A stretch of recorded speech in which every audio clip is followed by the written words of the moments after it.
harvestin ko na po ito mga ka-farmer kasi ma-over ano na ito po, over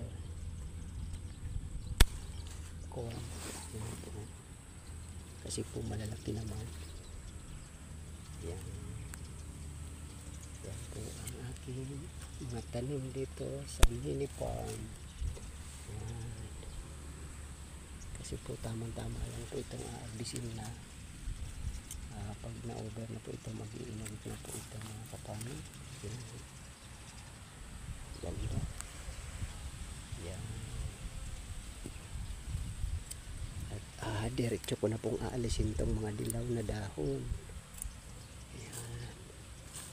Para ayan mga kapamilya.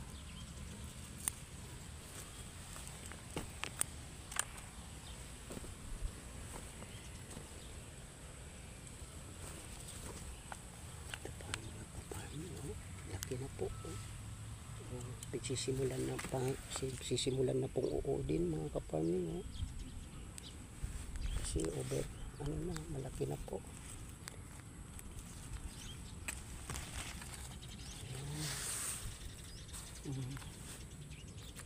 May ano na,